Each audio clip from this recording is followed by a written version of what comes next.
Hello मेरे प्यारे दोस्तों, कैसे हो आप? बढ़िया।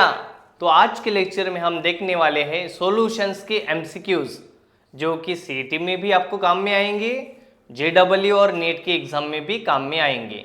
तो एमएचटी सीईटी 2025 क्रैश कोर्स में आज का टॉपिक है दोस्तों हमारा सॉल्यूशंस। तो पहला क्वेश्चन देखेंगे दोस्तों इसमें, विच of the following set of components forms homogeneous mixture. देखो सॉल्यूशन है, तो सॉल्यूशन दो टाइप के सॉल्यूशन बनेंगे, होमोजीनियस सॉल्यूशन बनेगा, हेट्रोजीनियस सॉल्यूशन बनेगा। तो यहाँ पे दोस्तों एक ध्यान में रखना है आपको कि जो होमोजीनियस सॉल्यूशन होता है, ये जो होमोजीनियस सॉल्यूशन होता है इसमें क्या होता है, देखो होमोजीनियस ठीक है। होमोजीनियस सॉल्यूशन में क्या होता है, यूनिफॉर्म लेयर फॉर्म होता है। इसमें यूनिफॉर्म लेयर, कौन सा लेयर बनता है इसमें, यूनिफॉर्म लेयर। यूनिफॉर्म लेयर मतलब सिंगल लेयर बनता है इसमें दोस्तों, सिंगल लेयर बनता है। मतलब होमोजीनियस सॉल्यूशन किसको बोलेंगे, जो सॉल्यूशन में दोस्तों ओनली वन लेयर फॉर्म होता है, सिंगल लेयर फॉर्म होता है, उसको अपन होमोजीनियस सॉल्यूशन बोलते हैं।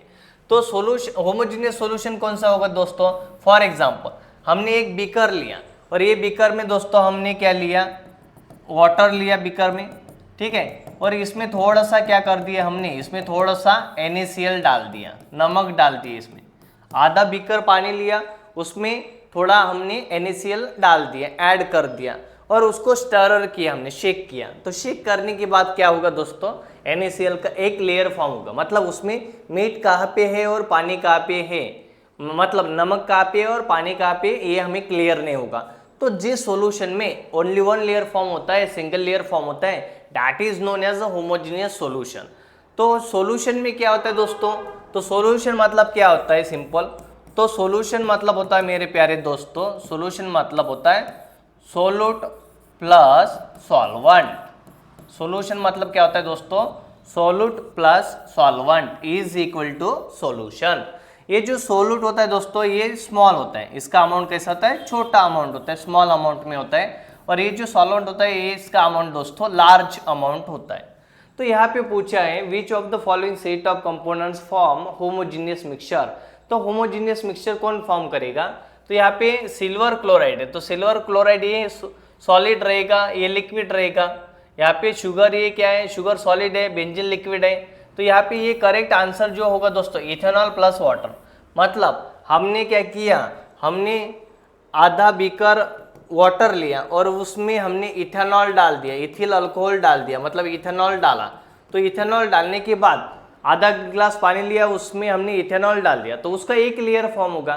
तो वो कौन सा मिक्सचर होगा दोस्तों, इथिल अल्कोहल प्लस वाटर, ये होमोजीनियस मिक्सचर होगा। तो पहले क्वेश्चन का आंसर क्या होगा हमारा, इथिल अल्कोहल प्लस वाटर क्या बनाएगा, होमोजीनियस मिक्सचर बनाएगा, सॉल्यूशन बनाएगा। इसके बाद नेक्स्ट क्वेश्चन देखिए, what type of solution is obtain when benzoic acid is added in benzene. देखिए क्या पूछा यहाँ पे दोस्तों, बेंजोइक एसिड दिया, देखो एक कंपोनेंट है हमारा बेंजोइक एसिड, बेंजोइक एसिड दिया एक कंपोनेंट, और दूसरा दिया benzene, benzoic acid and benzene दिया है। तो पहली बात ये, तो बेंजोइक एसिड क्या है दोस्तों, तो बेंजोइक एसिड ये सॉलिड होता है, सॉलिड में रहता है। और जो बेंजीन है ये लिक्विड कंटेंट में होता है। बेंजीन का जो नेचर है वो लिक्विड होता है और बेंजोइक एसिड का नेचर होता है सॉलिड। तो यहाँ पे पूछा है what type of solution is obtain when benzoic acid is added in benzene. तो सॉलिड इन अ लिक्विड, ये हमारा क्या बनेगा दोस्तों, इसका क्या बनेगा, इसका हमारा ये सॉल्यूशन बनेगा। कौन से टाइप का solution, solid in a liquid वाला सॉल्यूशन बन जाएगा, ठीक है। इसमें दूसरा एक क्वेश्चन देखेंगे हम दोस्तों, इसके बाद का क्वेश्चन, क्वेश्चन नंबर 3 देखिए क्या दिया है। Question number 3, hydrogen in palladium is an example of solution. मतलब देखो हाइड्रोजन है, हाइड्रोजन है, तो हाइड्रोजन का फॉर्मूला होता है दोस्तों H2। तो हाइड्रोजन क्या है, पहली बात ये हाइड्रोजन क्या है, गैस है। और पैलाडियम क्या है दोस्तों, पैलाडियम ये मेटल है, पैलाडियम Pd। तो Pd क्या है दोस्तों, मेटल है, मेटल। और मेटल, ये जो मेटल है ये कैसा है, सॉलिड है। पैलाडियम ये कैसा मेटल है, सॉलिड है। देखो हाइड्रोजन गैस है, पैलाडियम मेटल कैसा है, सॉलिड है। तो यहाँ पे हमें पूछा है is an example of a solution of, तो ये किसका सोल्यूशन होगा, गैस इन अ सॉलिड, मतलब हाइड्रोजन गैस है और पैलाडियम सॉलिड है, तो गैस इन अ सॉलिड ये क्या बनेगा दोस्तों, इसका आंसर बनेगा, क्योंकि हाइड्रोजन हमारा गैस है और पैलाडियम हमारा सॉलिड है, तो गैस इन अ सॉलिड ये हमारा क्या होगा, आंसर होगा दोस्तों।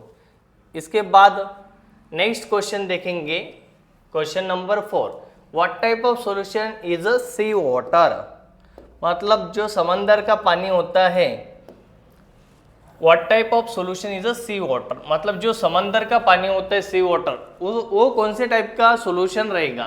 तो सी वाटर में क्या होता है दोस्तों, उसमें सॉलिड कंटेंट भी होते हैं, ठीक है, और उसमें लिक्विड भी होता है। देखो जो समंदर का पानी होता है उसमें सॉलिड कंटेंट भी होते हैं, सॉलिड में फिर उसमें नमक होगा, NaCl होगा, ठीक है, बाद में लिक्विड कंटेंट है, वाटर है, उसमें वाटर भी है, उसमें NaCl प्लस वाटर है, या बाकी दूसरे भी कंटेंट होते हैं, उसमें सॉल्ट होता है, थोड़ा सैंड भी होता है उसमें, और भी दूसरे कंटेंट्स होते हैं। मतलब what type of solution is sea water, तो कौन से टाइप का सॉल्यूशन होगा, सॉलिड इन अ लिक्विड, तो उसमें क्या होगा, सॉलिड में लिक्विड है, ये ऐसा कंपोनेंट रहेगा, सॉलिड इन अ लिक्विड, ठीक है।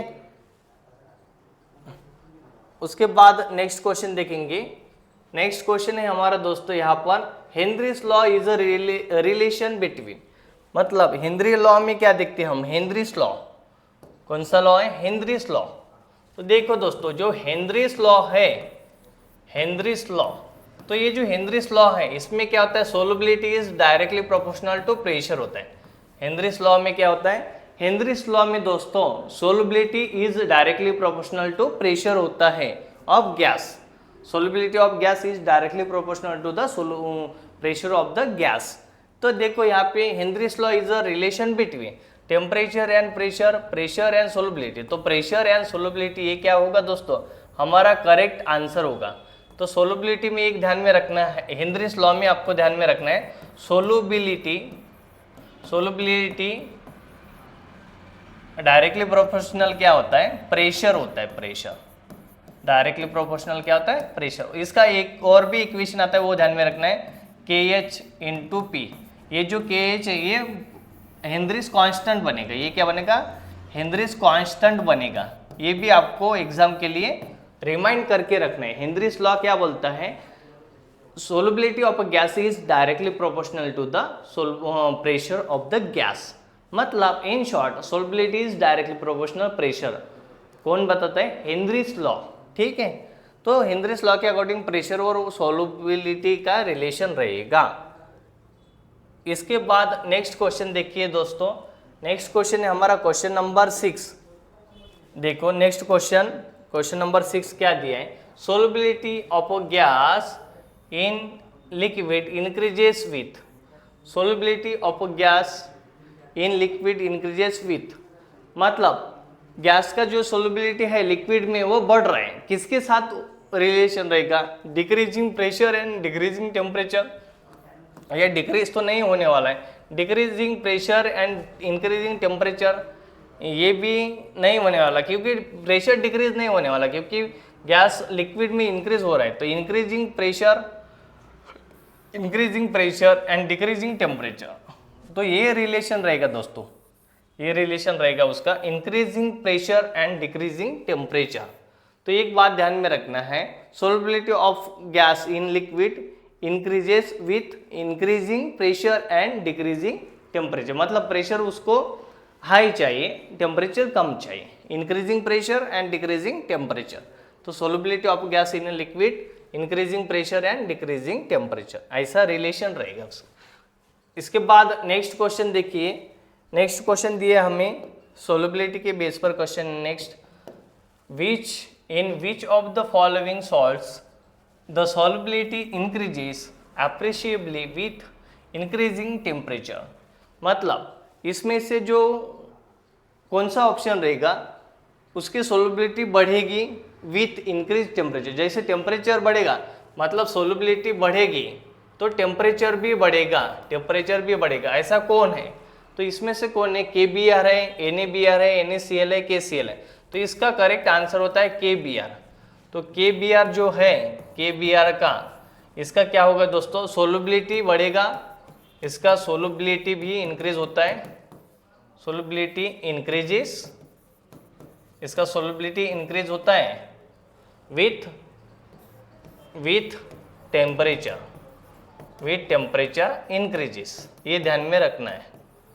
मतलब इसका सोलबिलिटी बढ़ेगा जैसे टेम्परेचर बढ़ेगा, मतलब KBr का जो सोलबिलिटी है ये टेम्परेचर पे डिपेंड होता है, तो आपको ध्यान में रखना है solubility increases appreciably with increasing temperature.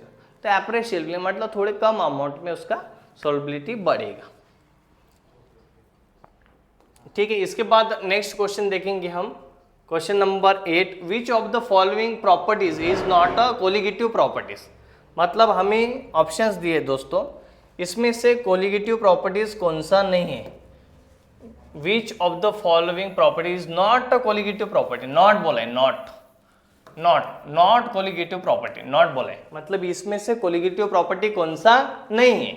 तो कौन सा नहीं है इसमें से कोलिगेटिव प्रॉपर्टी, देखो कोलिगेटिव प्रॉपर्टी जो होते हैं दोस्तों, कोलिगेटिव प्रॉपर्टी कितने होते हैं, 4 होते हैं। एक होता है देखो elevation in boiling point, TB बराबर है, एलिवेशन इन बॉइलिंग पॉइंट। दूसरा होता है डिप्रेशन इन फ्रीजिंग पॉइंट, उसके बाद होता है ऑस्मोटिक प्रेशर, उसके बाद होता है lowering of vapour pressure delta P/P।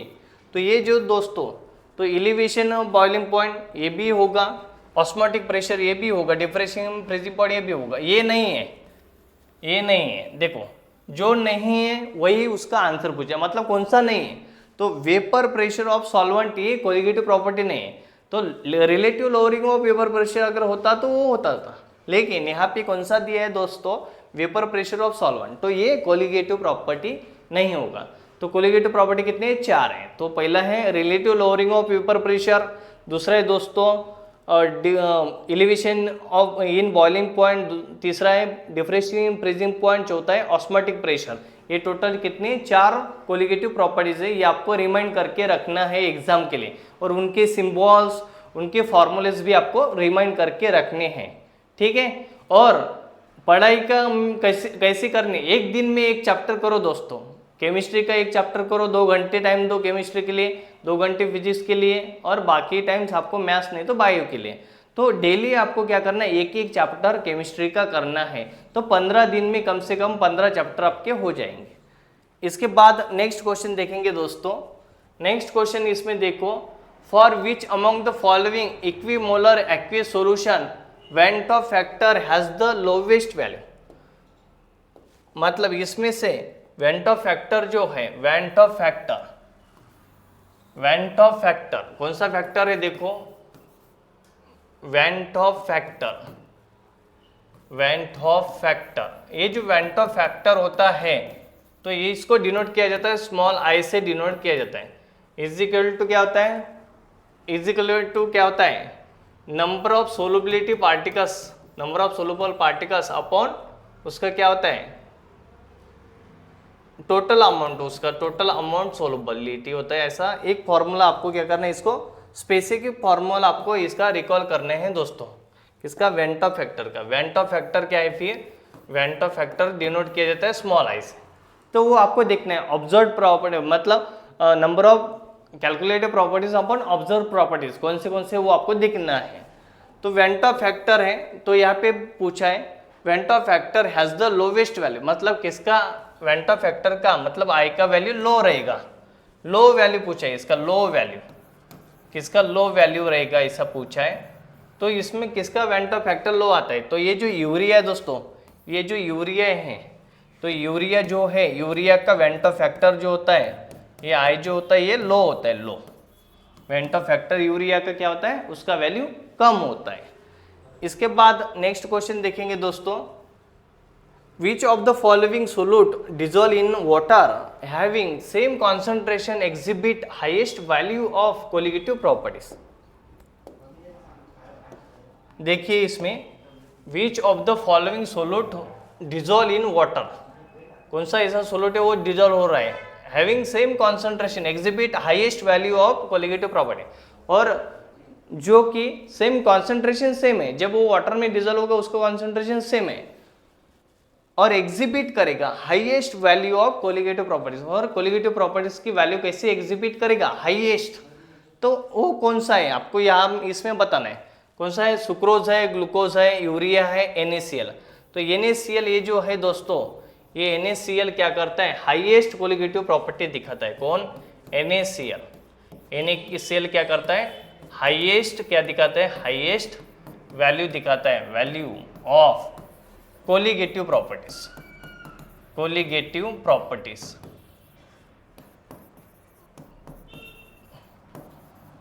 ठीक है, हाईएस्ट वैल्यू कौन दिखाता है, NaCl। NaCl can shows highest value of colligative properties, ये आपको ध्यान में रखना है, ये रिमेनिंग ऑप्शन में से। ठीक है, इसके बाद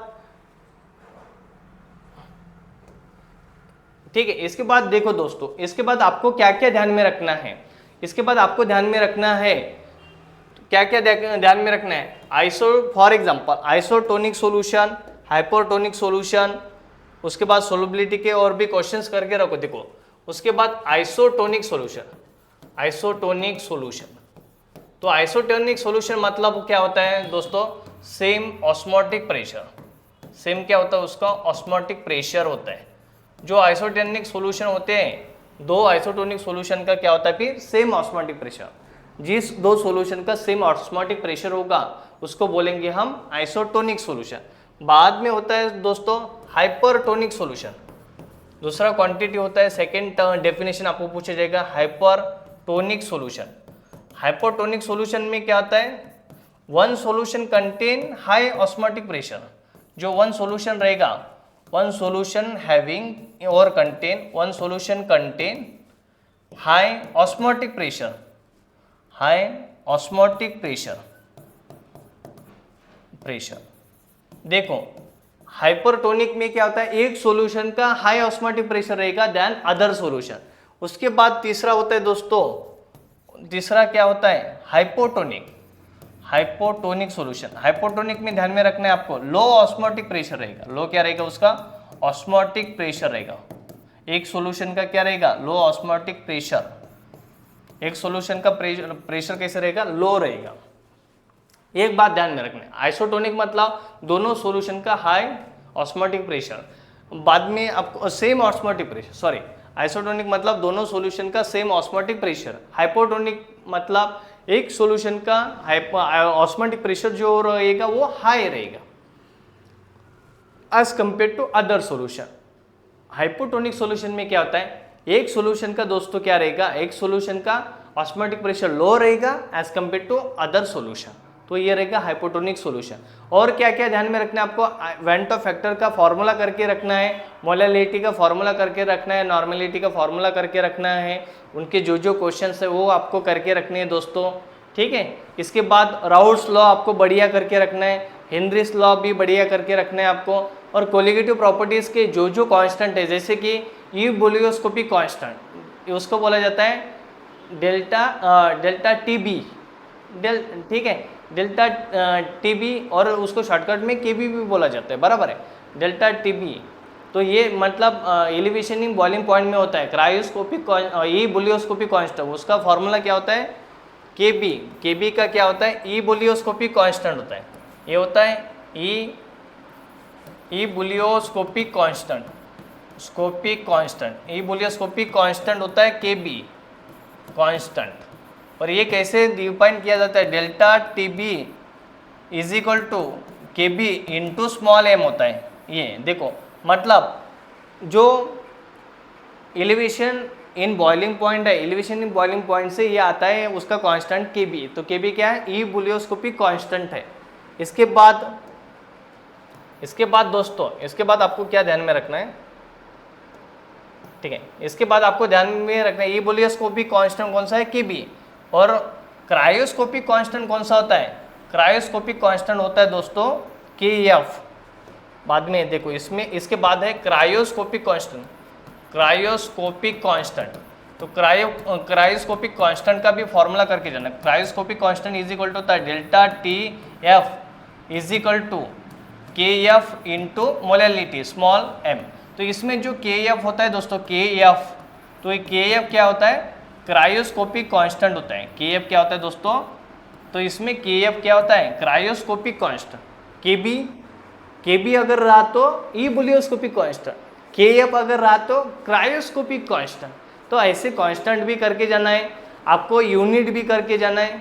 मतलब जो उसके बाद सैचुरेटेड सॉल्यूशन क्या है, अनसैचुरेटेड सॉल्यूशन क्या है, आइसोटोनिक सॉल्यूशन, हाइपोटोनिक, तो वो तो हो गया आपका। उसके बाद saturated solution, super saturated solution, dilute solution, ऐसे भी आपको क्या करके रखना है दोस्तों, डेफिनेशंस करके रखना है। उसके बाद आपको मिक्सचर के टाइप्स, होमोजीनियस, हेट्रोजीनियस, उसके एग्जाम्पल करके जाओ। ठीक है, होप है दोस्तों आज के लेक्चर में हमने जितने भी क्वेश्चंस किए हैं सॉल्यूशंस के, वो आपको समझ में आए होंगे। और आपको ऐसे ही पढ़ाई करनी है, डेली आपको एक चैप्टर करना है और एक चैप्टर के कम से कम 20 क्वेश्चंस आप करके जाओ और 15 दिन में बराबर आपके 15 चैप्टर हो जाएंगे। मैंने 15 दिन का शेड्यूल बताया, आपके पास 1 मंथ है, 1 मंथ में आप पूरे 26 टॉपिक भी सीटी की करके जा सकते हैं। तो मन माने तो जीती जीत है, मन माने तो हारी हार दोस्तों।